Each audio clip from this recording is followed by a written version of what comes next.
يا سيدي يا سيدي على الجمال والحلاوة. أحلى طاجن مسقعة، أكلة اقتصادية وجميلة، وكل الحاجة بتاعتها موجودة عندك في البيت، وطعمها مع العيش الناشف. ايه ده؟ انتي بتاكلي حاجة بجد طعمها حلو جدا، غدا فطار عشاء.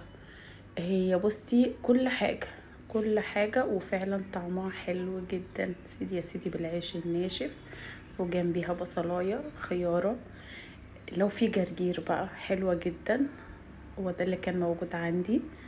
قلنا نفطر ونتغدى في نفس الوقت بطاجن المسقعة ده. تعالوا نوريكم عملنا الجمال ده ازاي والحلاوة دي ازاي. وما تنسوش تشتركوا في القناة وتفعلوا الجرس. بصوا الجمال ده بجد، طاجن مسقعة. يا سيدي يا سيدي بجد، ده اللي مش هيعمله لايك هزعل منه. بص طاجن المسقعة يفتح النفس بجد، حلو جدا جدا وسهل وبسيط ومش مكلف. تعالوا نوريكم عملنا الجمال ده ازاي. بسم الله.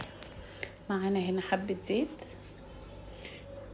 الزيت يسخن. معانا بتاع نص كيلو من الطماطم، هو نص كيلو بالظبط او اكتر. 7 فصوص من الثوم، 2 فلفل سبايسي.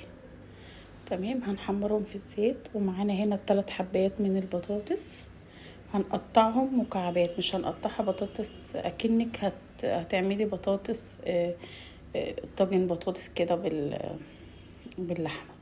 فاحنا ده هنقطعها مكعبات زي ما انت شايفه بالشكل ده. والبتنجان نفس الطريقه. انا هنا صباعي بيتعور على فكره، والله هنا صباعي بيتعور. هنا كنت اتعورت. الحمد لله. بسم الله.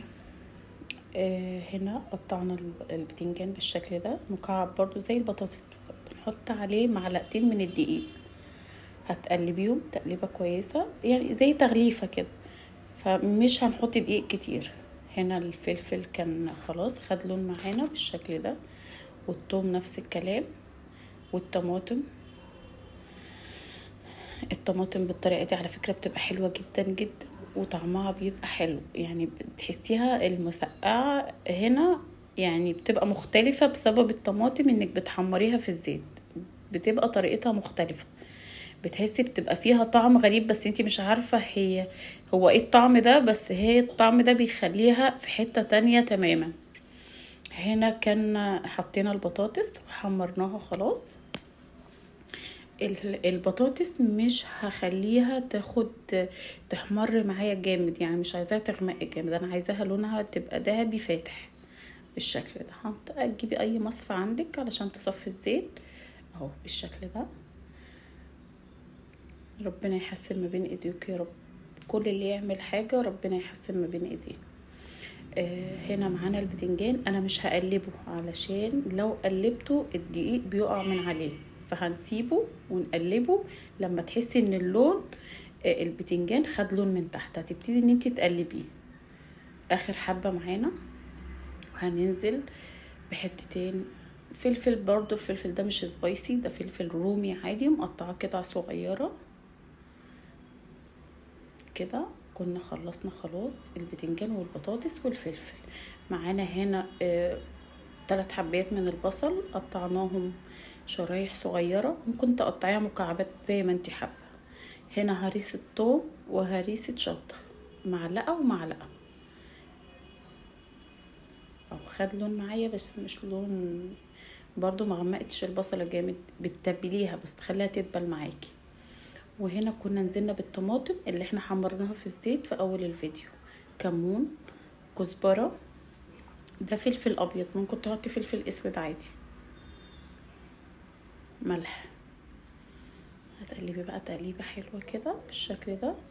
هننزل بالبطاطس والبتنجان وهنديها غلوه صغيره. احنا هندي للبطاطس غلوه بسيطه جدا. وهنا اللحظه الحاسمه، كنا خلصنا. هاي ازيكم. احلى طاجن، احلى طاجن ممكن تاكليه بجد، حلو جدا جدا جدا وهيضحكي عليهم، هيكفيهم اليوم كله. ما تنسوش تشتركوا في القناة وتفعلوا الجرس، واستنونا في فيديو جديد. باي باي.